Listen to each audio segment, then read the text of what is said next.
Salut à tous, c'est Punk de la chaîne No, bienvenue sur cette vidéo qui aujourd'hui va parler de divorce et va tenter de faire le lien avec ce que vous entendez et que vous allez encore entendre sur les semaines à venir concernant séduction sociale, tout ce développement donc du PUA, pick-up artist, des virtuoses de la drague comme il l'avait traduit en français, vers au fur et à mesure une réflexion autour du développement du masculinisme du 21e siècle et surtout cette problématique où on arrive à une forme de misogynie ou en tout cas une colère vis-à-vis de la femme.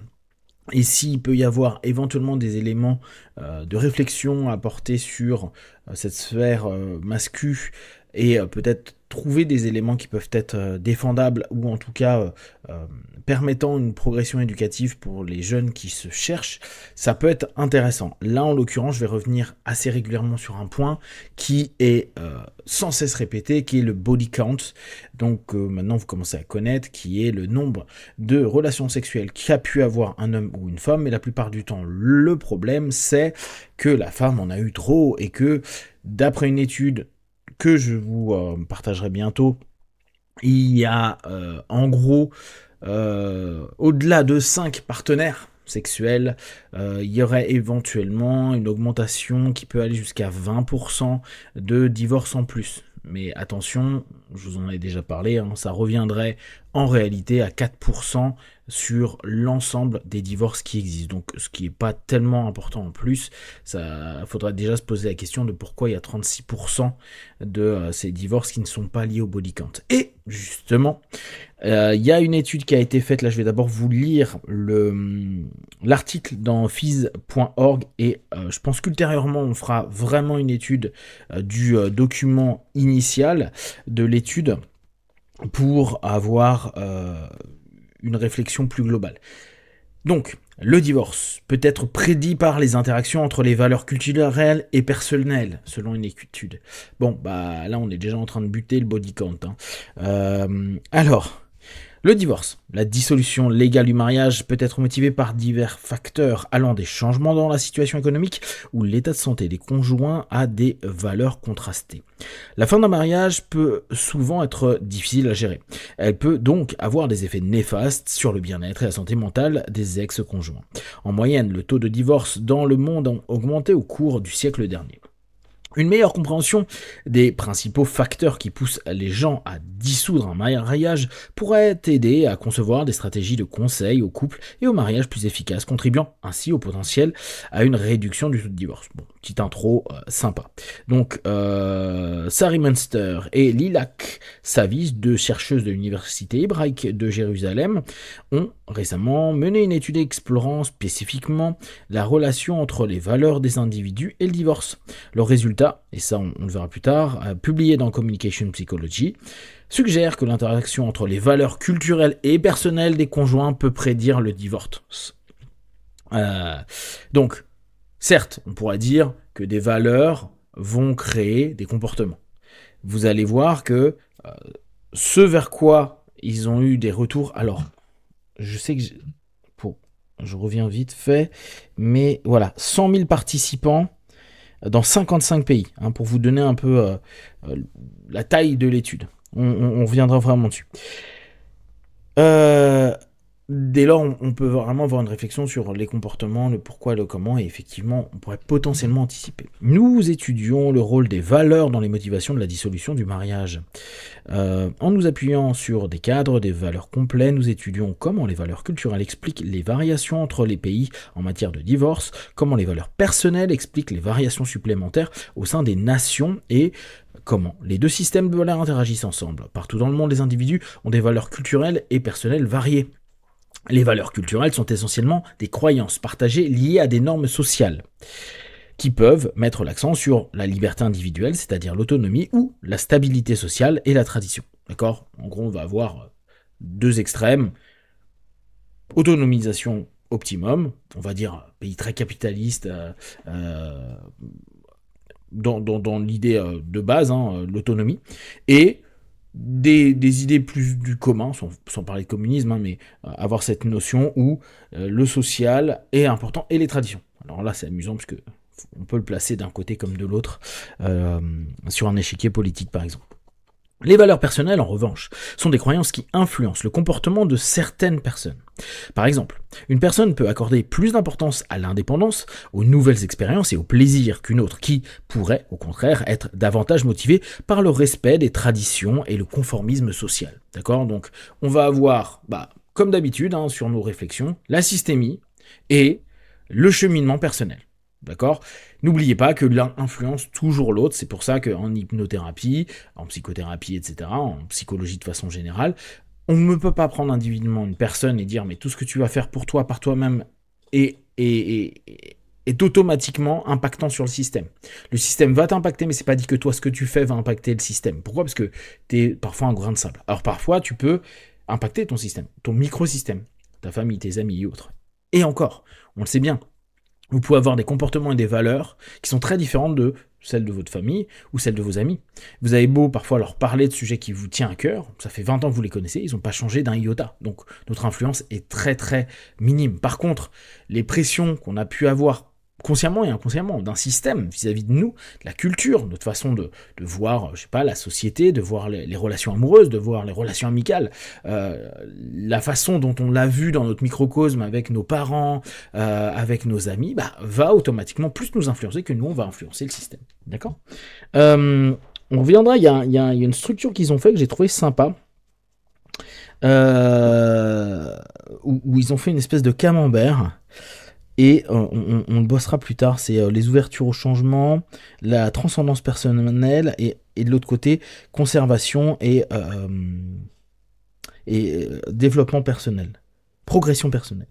On bossera ça va être sympa.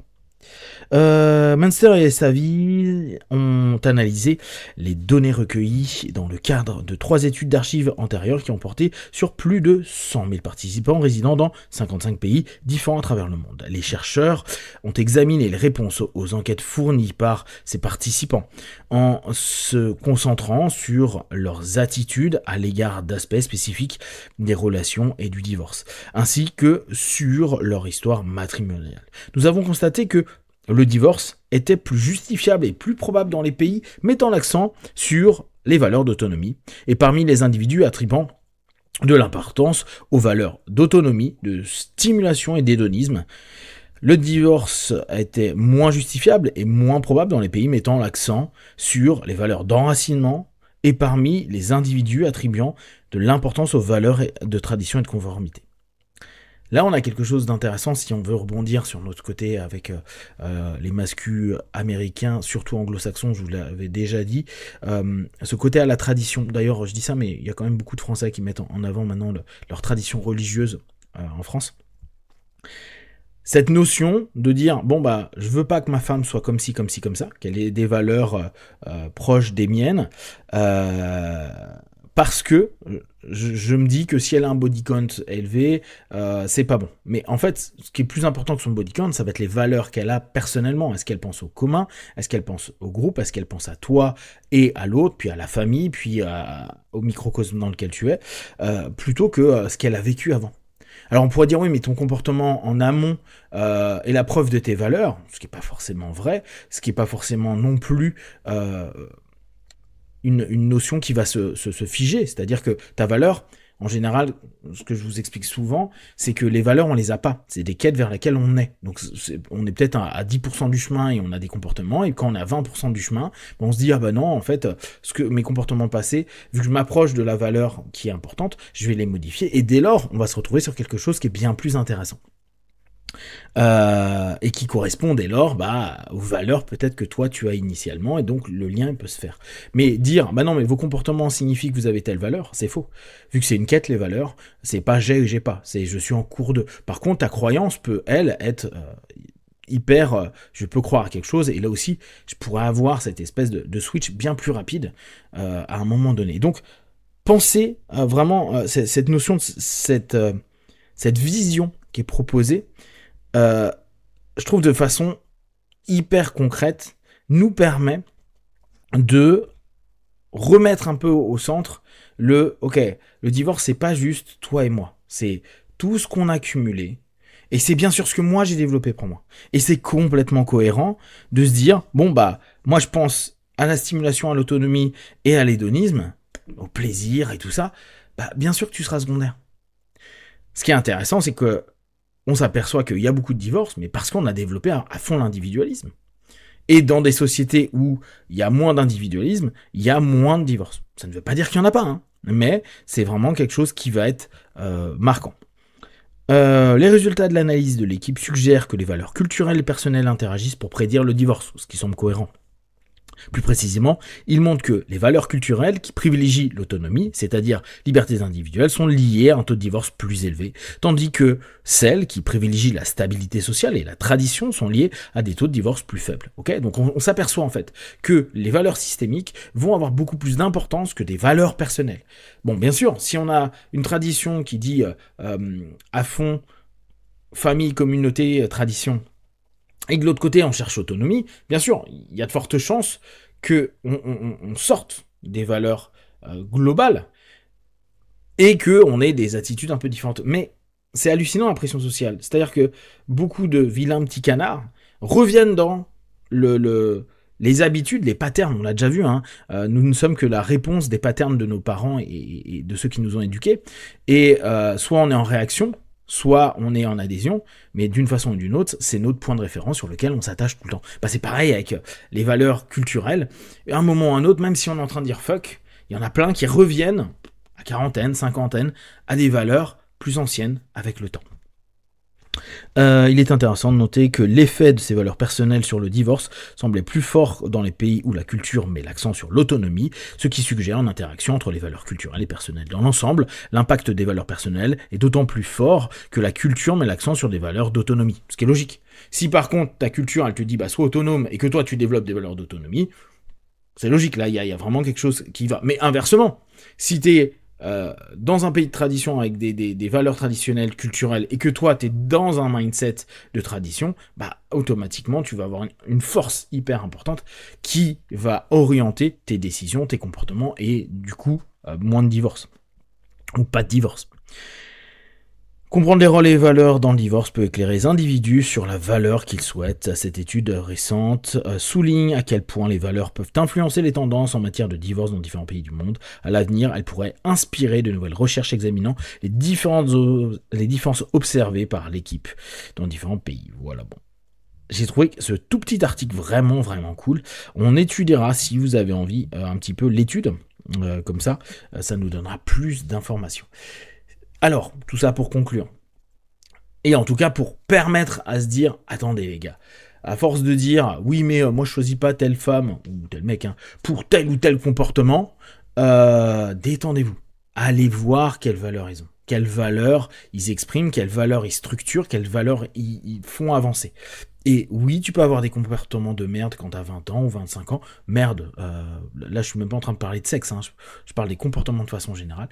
Et à te dire à 30, 35, non, mais en fait, j'ai plus envie de faire ça, j'ai plus envie d'être comme ça, j'ai envie d'évoluer comme ci, parce que ça, c'est important. Alors, tu peux t'accrocher après à un réceptacle spirituel, religieux, social, économique, politique, qu'importe. Mais ce switch-là va permettre des connexions qui vont être hyper intéressantes avec d'autres personnes qui ont les mêmes valeurs. Choisissez des gens qui ont des valeurs culturelles et personnelles proches, et il y a de très, très, très fortes chances que votre couple tienne.